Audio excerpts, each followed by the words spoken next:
Om Swastiastu. Assalamualaikum warahmatullahi wabarakatuh. Salam Namo Buddhaya. Puji Tuhan, haleluya. Buddha Maha Pengasih. Oke teman-teman CGP Angkatan 6 yang super hebat dan luar biasa. Kali ini kami dari kelompok B akan membawakan tugas ruang kolaborasi modul 3.2.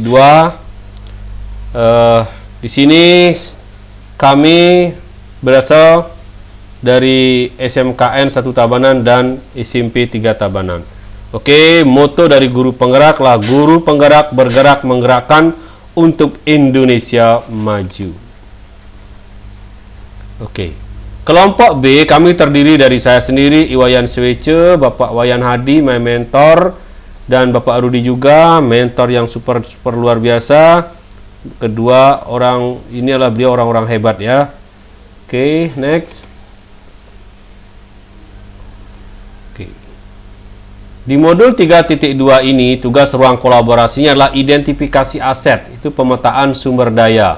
Itu kita menggunakan 7 aset atau modal, yang mana ke-7 aset atau modal itu, yang pertama ada aset manusia atau modal manusia, yang kedua ada aset atau modal sosial, yang ketiga aset atau modal fisik, yang keempat aset atau modal lingkungan atau alam, yang kelima ada aset atau modal finansial, yang keenam ada aset atau modal politik, yang ketujuh ada aset atau modal agama dan budaya.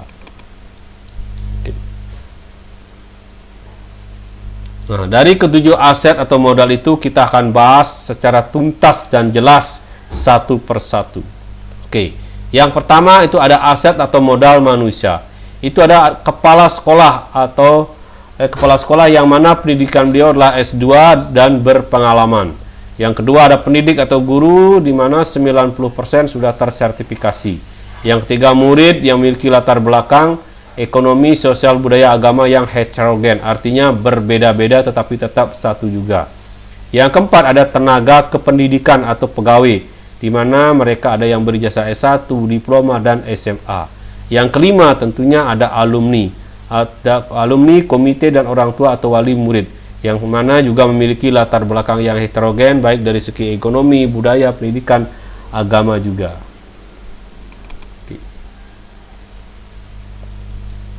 Strategi pemanfaatan dari aset atau modal manusia itu sendiri adalah seperti berikut. Kepala sekolah itu memiliki nilai dan karakter pemimpin, berperan sebagai manajer di sekolah. Beliau adalah pemimpin pembelajaran di lembaga atau institusi tempat kami bertugas.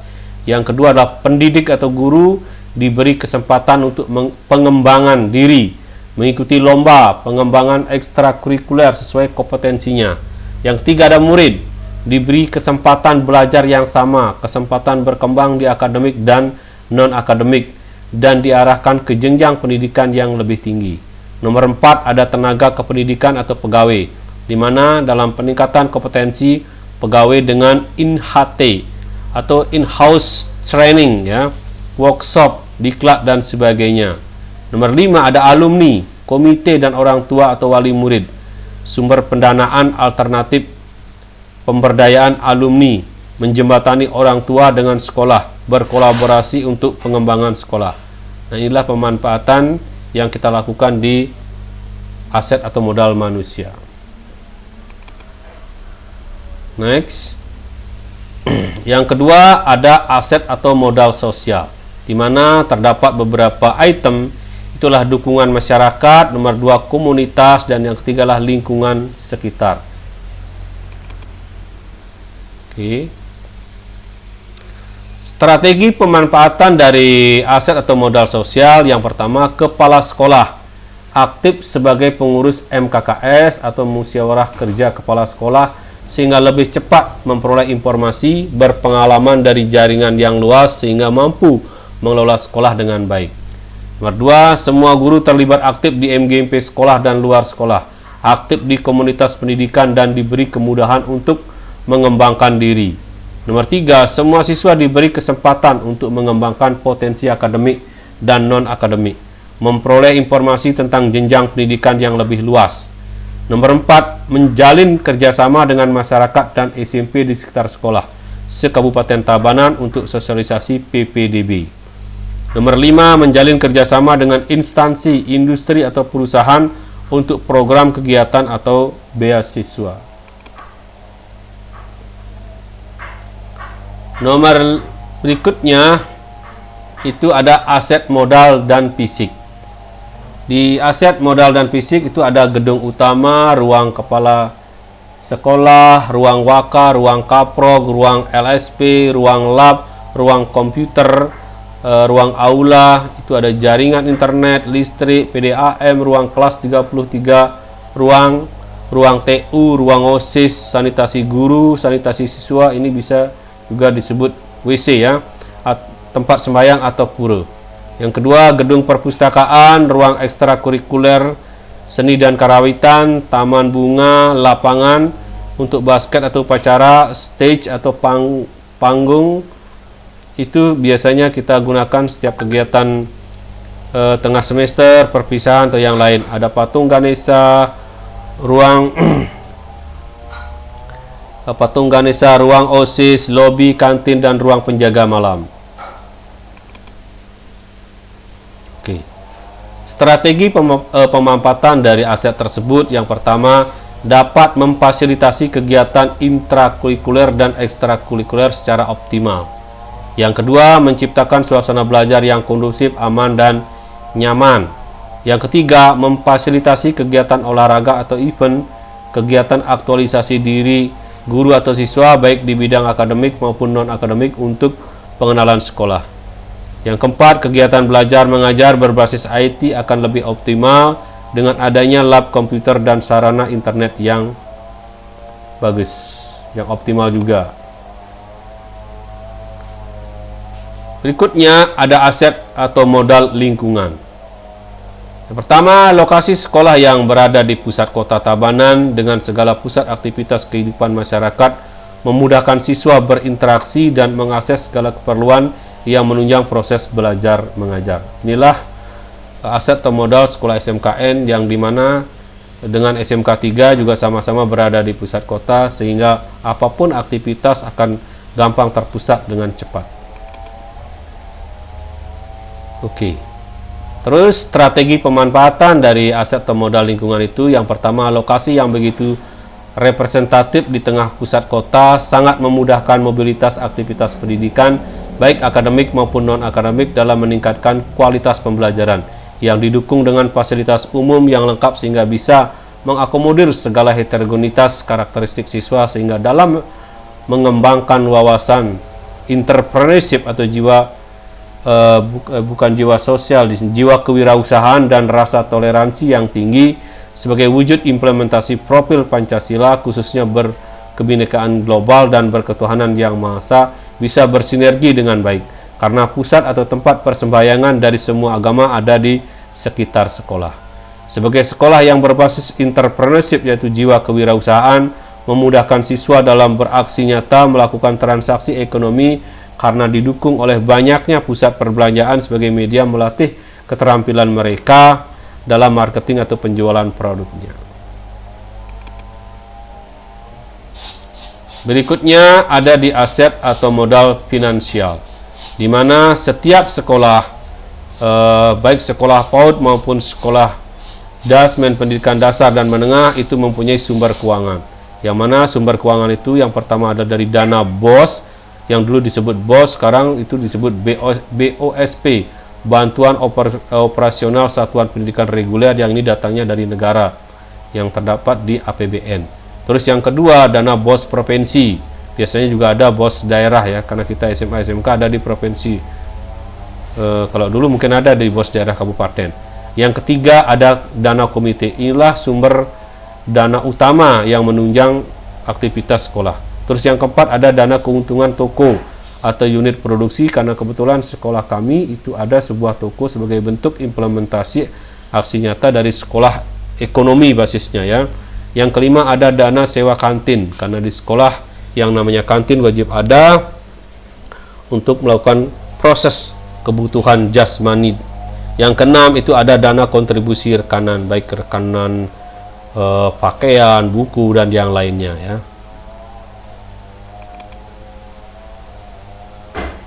Oke, terus strategi dari pemanfaatan aset atau modal tersebut, yang pertama adalah penyusunan RKS dengan skala prioritas. Artinya dalam penyusunan sebuah RKS, sebagai seorang kepala sekolah harus benar-benar mengacu kepada skala prioritas, skala yang benar-benar urgent dilakukan untuk mempermudah atau menjalankan roda sebuah sekolah biar tidak macet. Pastinya di sini adalah skala kebutuhan khusus. Apa yang dibutuhkan? Apakah gaji honor, terus kebutuhan ATK dan yang lainnya, termasuk juga pembayaran uang listrik dan uang internet, karena itu wajib hukumnya. Selain itu, dalam penyusunan RKS dana BOS itu harus dikomparasi dengan dana komite. Karena apa? Dana komite itulah sifatnya sebagai subsidi silang.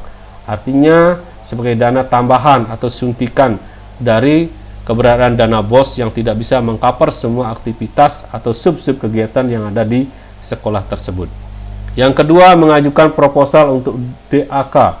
DAK itu artinya dana alokasi khusus, di mana itu biasanya bermain di pembangunan fisik.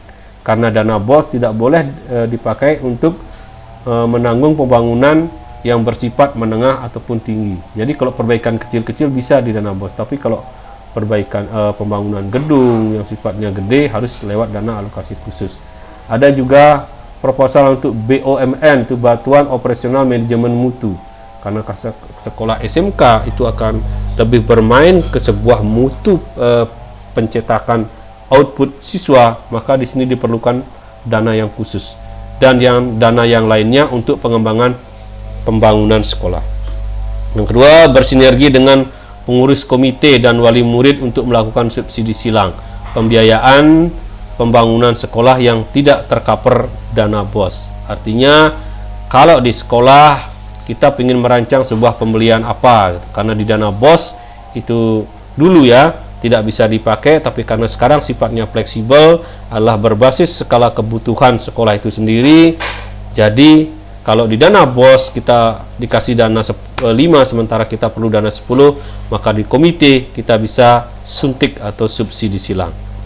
Nomor 3, memaksimalkan fungsi kantin untuk menambah pajak retribusi untuk sekolah. Jadi kantin kita akan maksimalkan, artinya apa? Dari fakta yang kita analisis di lapangan, ternyata banyak anak yang belanjanya keluar karena varian menu di sana kurang bagus atau kurang banyak. Jadi kita akan didik mereka untuk bisa menyediakan menu-menu yang memiliki daya tarik tersendiri bagi anak untuk selalu berbelanja di sana.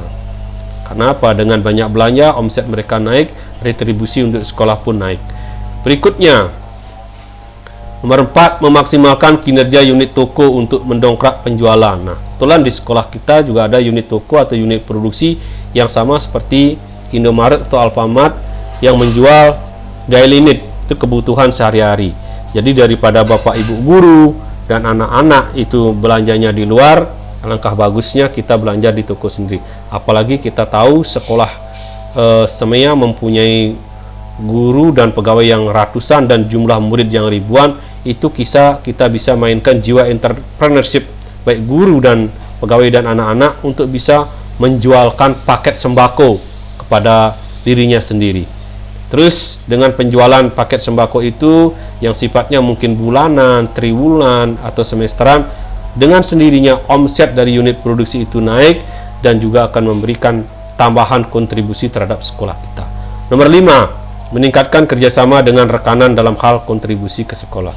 Tentunya setiap sekolah akan memiliki banyak rekanan. Yang pertama pasti ada rekanan buku, rekanan ATK, terus rekanan pakaian, karena hal-hal pokok atau prinsip itu akan selalu melekat dan ada di setiap sekolah.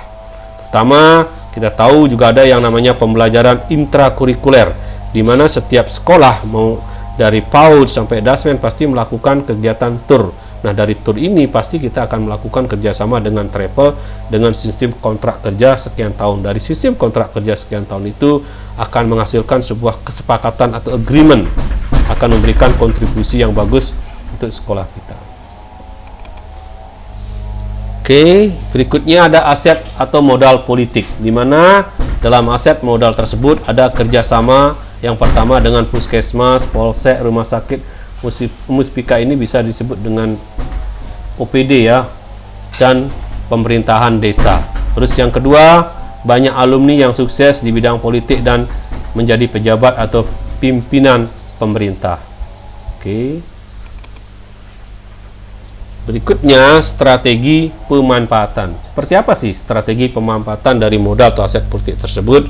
Yang pertama, meningkatkan kerjasama dan peran yang dapat saling mendukung keberhasilan antar lembaga atau instansi. Artinya apa? Sebuah sekolah SMK tentunya harus memiliki relasi atau kerjasama yang sudah berbasis MOU itu dengan beberapa perusahaan seperti perusahaan waralaba, baik KFC, Indomaret, Alfamart sebagai tempat kita menyalurkan anak untuk melakukan training atau magang atau PKL ya, karena ilmu yang mereka dapatkan paling tidak mereka harus perkenalkan di dunia industri.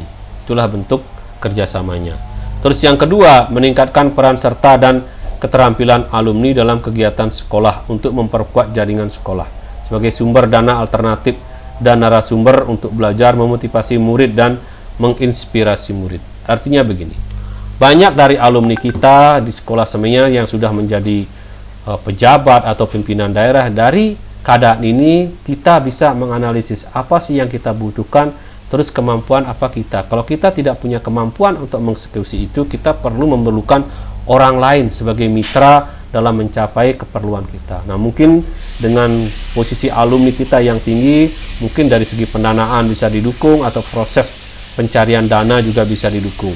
Nah, seperti itulah peran dari alumni. Selain itu, ada juga alumni yang bisa kita datangkan setiap hari ataupun setiap adanya PPDB. Mungkin ada yang sukses, jadi entrepreneur yang luar biasa, kita datangkan mereka untuk menginspirasi anak-anak ini loh, tamatan kita, mereka sudah jadi orang sukses. Mereka akan memberikan motivasi sebagai seorang motivator yang luar biasa. Selain itu juga ada polsek yang bisa kita ajak kerjasama setiap kita ada kegiatan, tentunya perlu penjagaan untuk keamanan. Dan rumah sakit juga, selain kita juga ikut di donor darah, juga nanti kalau ada siswa sakit, kita bisa langsung berkoordinasi dengan disiapkan ambulan. Oke, yang terakhir ini ada aset modal agama dan budaya. Yang pertama, warga sekolah dan lingkungan yang religius. Yang kedua, banyak tokoh agama atau budaya baik di lingkungan sekitar sekolah atau orang tua atau wali murid. Yang ketiga, memiliki komunitas seni, suara, keagamaan dan karawitan serta bekerja sama dengan penyuluh bahasa Bali dan agama. Nah, itulah aset atau modal agama dan budaya.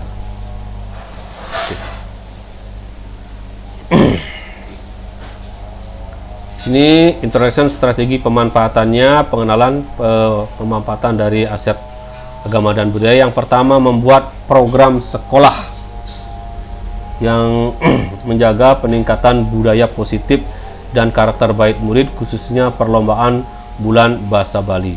Di aset modal budaya dan agama itu sudah nyambung dengan program Provinsi Bali, di mana dengan adanya program dari Bapak Oyan Koster yang luar biasa dalam pengajaran budaya dan agama dan seni Bali. Di setiap bulan Februari akan ada lomba-lomba yang berbasis budaya Bali, baik di sekolah maupun di pemerintahan desa adat. Yang kedua, banyaknya tokoh agama dan budaya akan mendorong partisipasi aktif dan perannya pada kegiatan keagamaan dan budaya di sekolah. Nah, artinya seperti tadi, banyak tokoh-tokoh yang bisa kita datangkan ke sekolah untuk menginspiratif jiwa spiritual anak-anak agar menjadi anak-anak yang berkarakter. Yang ketiga, komunitas keagamaan dan seni budaya dapat dijadikan media untuk belajar dan pelestarian budaya di sekolah. Nah, yang keempat, mengakomodir semua kegiatan keberagaman kesenian dan keagamaan murid melalui acara selebrasi bersama dalam setiap momen hari kebesaran agama murid yang heterogen sebagai bentuk pengamalan profil pelajar Pancasila, khususnya berkebinekaan global dan berketuhanan yang maha esa untuk menjalin harmonisasi dalam diferensiasi untuk menumbuhkan rasa saling toleransi. Artinya begini, kalau di Bali karena sekolahnya mayoritas 95% muridnya Hindu, tentunya perayaan keagamaan biasanya hanya berpusat pada acara-acara Hindu saja, seperti di Hari Saraswati. Sementara di sekolah kita itu muridnya sekarang sudah heterogen, artinya datang dari latar belakang agama yang berbeda-beda. Di sini kita akan merancang bahwa di setiap hari raya besar apapun agamanya, kita akan mencoba melakukan selebrasi secara bersama, secara berkolaborasi sebagai bentuk pengawalan profil Pancasila, artinya berkebinekaan global dan berketuhanan yang Maha Esa. Tujuannya apa? Untuk memupuk rasa toleransi dan kerjasama gotong royong yang luar biasa, agar harmonisasi dalam diferensiasi selalu tumbuh dan berkembang dengan nilai-nilai yang tinggi. Itu tujuannya. Nomor 5, sering mengajak semua siswa dalam keberagaman agama melakukan gotong royong atau bakti sosial atau ngayah di pura-pura besar saat momen ritual keagamaan di sekitar atau di luar sekolah. Artinya begini, sebagai bentuk pengawalan profil pelajar Pancasila yang berkebinekaan global dan berketuhanan yang Maha Esa dan bergotong royong, saya nanti ya kalau jadi pemimpin pembelajaran akan membuat program yang berbasis agama dan budaya, di mana pada hari-hari tertentu kalau ada upacara keagamaan di sekitar sekolah, kita akan mengajak anak-anak apapun agamanya untuk ikut bersih-bersih. Yang non-muslim silakan bersih-bersih, yang Hindu mungkin bisa membantu membuat kebogan, pajegan, canang dan yang lainnya. Nah, itulah bentuk aksi nyata atau bentuk aksi spiritual dari seorang calon pemimpin hebat di strategi pemanfaatan aset modal agama dan budaya.